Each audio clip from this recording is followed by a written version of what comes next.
This is the Detroit Sports Podcast Network. And this special edition of the Detroit Sports Podcast Network is brought to you by The Athletic. Premium coverage for passionate Detroit sports fans. Listeners of this very episode of the DSP Network can get 20% off. Yes, 20% off of the first year of an annual subscription to The Athletic by going online to theathletic.com/DSP. And I am Vito with former Cass Tech and Ohio State defensive back Damon Webb. Damon, congratulations on signing with the Tennessee Titans. And how does that sound to you, first and foremost? I mean, it just sounds still unbelievable. Like, I don't know, like, it's just always been a dream of mine to play in the NFL. And now that, like, my dream has come to reality, I just feel, like, very blessed. And I just can't wait to get out there and, like, make it happen, work hard. And now, how did this opportunity actually come to be for you to be able to sign as an undrafted free agent with the Tennessee Titans? I know on draft day, as soon as like the draft was over, I got Coach Vrabel called me and told me that he wanted me to come down to Tennessee, and me and my agent talked about it, and my dad and my mom, and we looked like at the rosters and Coach Combs was down there, and I feel like that was just like the best fit for me. Very nice. A good opportunity for you with Mike Vrabel there, an Ohio State alum such as yourself, and then Kerry Combs, who coached the secondary, right, the DBs at Ohio State. Now he's there coaching cornerbacks in Tennessee with the Titans. So Vrabel and him, perfect opportunity. But I bet you would have still liked to have been drafted actually by the Titans or somebody else. And having all 32 NFL franchises pass on you through all 7 rounds, how does that make you feel? And does it inspire you and motivate you to go out there and prove all these doubters wrong that decided not to pick you throughout the 7 rounds? It definitely motivates me. Like, it just makes me play with more of an edge just to prove people wrong. Like, I would have loved to have been drafted, but, like, now I'm kind of, like, past that. Now I'm, like, just ready to go out there to prove every other team that didn't draft me or missed out on me, like, and just go out there and prove my worth, really. And now it's time. Now you have the opportunity to prove your worth, to prove all the doubters wrong out there about you, about maybe your size or your speed, not having enough of the size or the speed, whatever it may be, right? And how excited are you to be able to play for Mike Vrabel in his first NFL head coaching gig? He started off his coaching career at Ohio State, his alma mater once again. How excited are you to play for him and once again for Kerry Combs as well, as we've already discussed here?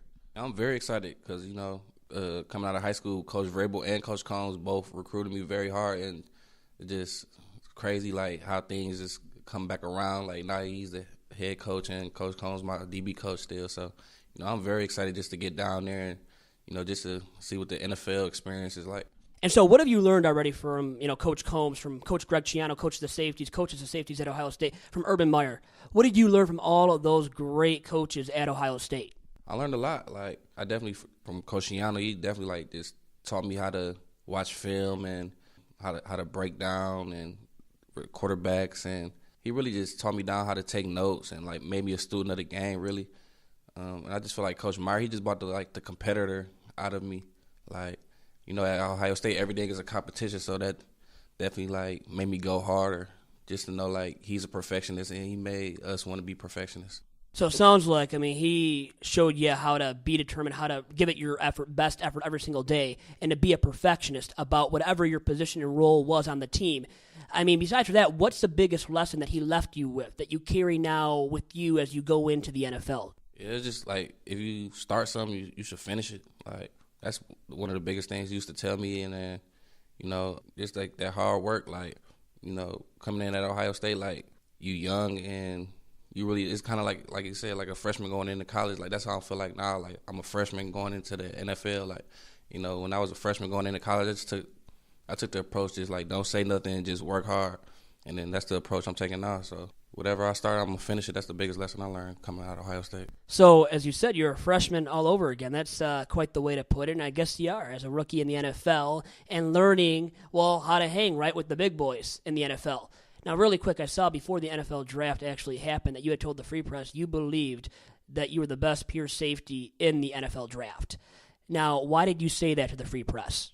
That's just how I felt, and, like, I feel like my film, like, speaks for that. Like, I played strong safety. I played in the box. I played in the post. I played a lot of man-to-man coverage, and, I was third on my team in tackles, and I led the team in interceptions. So, I don't know. I just feel like I was the most versatile safety coming out of the draft. And then probably also because you played cornerback growing up right at Cass Tech, your first 2 years at Ohio State. So what was that transition like for you going from cornerback to safety full-time for your last 2 years at Ohio State? I feel like it was a great transition. When it happened, Coach Meyer had asked me how do I feel about the switch, and I was all for it. I knew, or they knew, that I was very smart and I was like one of the best tacklers on the team. So I feel like the transition was pretty good. Like it wasn't nothing like I knew I couldn't handle. And now, how do you think that helps you out as well, having the experience of playing cornerback and of playing safety? Yeah, like I said, it helped me out a lot. Just like I'm versatile. Like I can still play corner, I can play nickel, I can play safety, I can play even in Ohio State. Sometimes we play like Wisconsin, Michigan. I was playing linebacker a lot. I was playing safety, but I was in the box a lot. So, I just feel like I'm very versatile. And speaking of Big Ten foes for you, I've got to ask you about the rivalry with U of M. You being a Detroit native, then having to play U of M. What was that like for you when you did get the chance to play Michigan year in, year out at Ohio State? Yeah, it was definitely like a fun experience, just like because I know a lot of guys that go to Michigan and Michigan State, and just to go 4-0 against Michigan and 3-1 against Michigan State, like I don't know, I just feel real good about that. And I don't know, I feel like I will live with that forever. Like I'm always gonna have I feel like my nose up when it comes to Michigan Ohio State rivalry. Yeah, I would say 4-0 is not too shabby. That's quite the record to have for you. And did that game mean more to you when you would play against Michigan and knowing guys on U of M? Did that game actually mean more to you and to your Ohio State teammates? Yeah, it definitely did. Just to, this is like my home state, and, just like I said, I was going against like former teammates, and, it's just all like bring the competitor out of me, and just to, like I said, going against former teammates and just us battling out on the field. So it definitely meant a lot more, that game. Now, is Michigan Ohio State's little brother? I mean, could you say that? I know, Mike Hart said that about Michigan State at one point. It was so stupid, I thought. I know MSU has really owned U of M since Harbaugh got there, before Harbaugh got there. What do you think about that comparison, that analogy, I guess, of saying that, well, Ohio State's the big brother right now in the rivalry of Ohio State and Michigan? Yeah, I mean, I guess you could say that. I just know, like, past 12 years, I think we was like 11 games. We won like 11 games. So I don't know how much it is. It's a rivalry, but, like, I don't know how much of it is a rivalry now because all Ohio State doing is winning. So, well, Michigan better beat Ohio State this year. If they don't, I mean, look at Harbaugh. Hasn't beaten Ohio State once yet. Michigan State only once. But we're not here to discuss that right now. Back to a more important topic that's like a nationwide debate right now. And it's about the specialization of these athletes in one sport, specifically football, instead of playing multiple sports. And you had told me, and I even looked up some stuff on you, besides for football, you played track at Cass Tech. Now, how did that help you out, playing more than football while you were at Cass Tech? It definitely helped me out a lot because, like, during the off season, we ran track to keep me in shape and, like, keep me conditioning. Yeah, like I said, it's just, like, going out there and competing still. At the end of the day, like, you still trying to win the race, and like I said, out there competing and just basically just trying to keep yourself in shape, really. And now you had Thomas Wilcher acting as your head football coach and as your track coach at Cass Tech. What did he teach you? I would say that Coach Wilcher taught me a lot. I would say he taught me, like I said, I feel like Coach Wilcher and Coach Meyer are kind of like the same kind of person, really. Like, they both love to win, and you could definitely see that in Coach Wilcher. Like, I don't know, I feel like Coach Wilcher brings, like, the best out of you. So, definitely, like, at practice, when Coach Wilcher, like, tell you to do something, or when Coach Wilcher, like, was coaching, it made you want to go harder, and it just made you want to compete. That's why I feel like we were so good at Cass Tech, because every practice, every play, we was competing, going hard. So. Well, and honestly, I was going to ask you to compare and contrast them maybe, and a lot of similarities. How about the differences? I mean, what were the differences then between the two head coaches there? I would say Coach Wilcher is more, like, laid back, more chill, more funny kind of guy. Coach Meyer, he's kind of like, I don't know, he's funny, but he's still, like, kind of serious about it and everything. So, I don't know. But like I said, at the end of the day, they both love to win, and they both bring the best out of their players. So, I don't know. I feel like those two are both great coaches. And they're born winners, too, and mentors, right, as well, for you guys, the guys that play at Cass Tech, the guys that play at Ohio State. Now, in regards to those two, to Urban Meyer and to Thomas Wilcher, and deciding to go to Ohio State. I want to get into that now, your decision ultimately to attend Ohio State. When you're from Detroit, you're a Detroit native. How tough was that for you when you see some buddies of yours, guys that you played with at Cass Tech, that were going to Michigan State, were going to U of M? So how hard of a decision was that ultimately for you to decide to go to Ohio State when I know you had pressure on you to attend Michigan, to go to MSU? I would definitely say it was a tough decision, but at the end of the day, me and my family sat down, and I just had a gut feeling with Ohio State, and Coach Combs recruited me very hard out of Detroit, and, me and him had like a family feel. So, like I said, I just went with my gut, and I feel like I definitely made the right choice. So. And no regrets, as you said, and you don't want to live with any regrets, and you had a great career, 4 years at Ohio State. And speaking of Coach Combs really quick, what's one fiery message that he delivered to you guys? Because there's so much, like, online, you can watch videos of him, getting you guys fired up. What's one fiery message that you can remember right now that you can reveal to my listeners and I? Like I said, Coach Combs, he used to just get us hyped before every game. Like, I feel like Coach Combs was definitely the best motivator I ever been around. Like, if one dude you want to be with, like going to war with, I definitely feel like it would be Coach Combs. Just the way he get his players fired up, and just the way the players go out and play for him. Like, I don't know, it's like he's like one of the best motivators I ever seen. So I definitely can't wait to get down there to Tennessee, just to know like I have a good coach down there, and he's gonna bring the best out of me, and I'm want to play for him. So I'm gonna go hard for him, and I already know he's gonna go hard for me. So I just can't wait to get down there with him.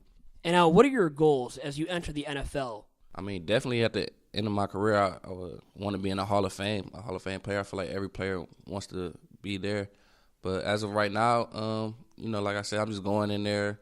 I'm going to work hard. Special teams, I'm all for special teams. And, wherever I can fit on the roster, wherever I can get in on the field, like I said, I can play corner, nickel, free safety, strong safety. So wherever I can fit on the defense, and then if they special teams, I'm all for that. So really, however you can contribute, you're willing to contribute. I mean, that's just how it has to be, right? As a rookie entering the league, and to gain the credibility, the respect from others, from your teammates, right, from the coaching staff. So you have to ultimately do that. Now, one other big topic I wanted to discuss with you is the concern of concussions in today's game and at every single level of football. What are your thoughts on this concussion issue in today's game and how it's affecting people, and ultimately how big of an issue is it at every single level of football today? It's definitely a big issue. Like, I'm not really sure like what's like the side effects, or I know it's like long term. I know like people get affected by it long term, but I know it's a big deal today. But I really don't know like much about it. I definitely do need to do my research on it, just because I'm playing such a vicious game and physical game. So like I said, that's why I feel like it's important for coaches to teach right technique, like keep your head up, and to prevent those type of things from happening. Yeah, so ultimately teaching the proper techniques when it comes to tackling, wrapping up properly. And yeah, I mean, it's so vital to learn that very early on as you begin your playing of football then as well. So also, in regards to that, concussions now, and you see these guys being affected, and it's hard to totally say what's going to happen to anybody that has to deal with a concussion, some worse than others. So I've got to ask you, though, in regards to this being such a monumental issue nationwide, worldwide now, would you allow your kid or kids to play football one day? I mean, have you thought about that? Because now that's a topic, too, with these players that are playing and having to think about whether or not they would allow their kids to play the game that they play. I definitely haven't thought that deep into it yet, but if I had to answer a question right now, I think I would let my son play football. Yeah, I would say, I would let him play football.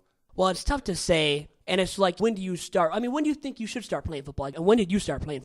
I started playing football at 8, and I feel like that was a good age for me to start playing for contact sports. And I feel like the league I was in taught me how to taught kids the right techniques and way to like hit and tackle. So I feel like 8 is a good age for kids to start playing football. And how would you like to give back to these kids one day that are playing the game now, are growing up and going through what you did when you were younger? Yeah, I definitely want to give back, just being from the city of Detroit and just being around kids my whole life that didn't have the same opportunities as me. I just want to give back, just to let kids know like you can make it and you can do everything you dream of doing. So I'm definitely planning on giving back, like doing like football camps and like working with Sound Mind, Sound Body. And so yeah, giving back, that's one thing I'm looking forward to doing. So now, if you didn't end up being a football player, what would you do? And I guess, what's the other sport as well that you could see yourself playing, or that you would have loved to at least have played if you were good enough? If I was good enough, I feel like I would have played basketball.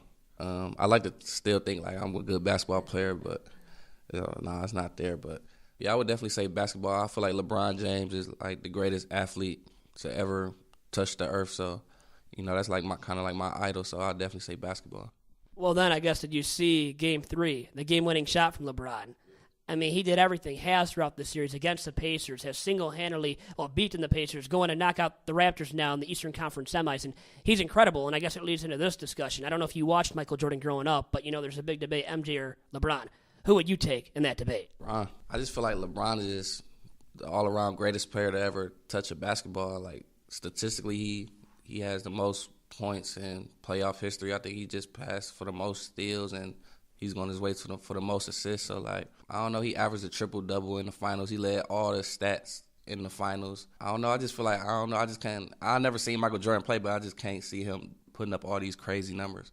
And LeBron might be the best athlete. You said it yourself, so you already believe he is, and it looks like he is, at least in the NBA. And because he could play football, it looks like he could play tight end or wide receiver, Damon. So I know you would have loved to have been able to play basketball. Now, what's one other unique thing about you that we don't know, that I don't know, and my listeners probably don't know about you?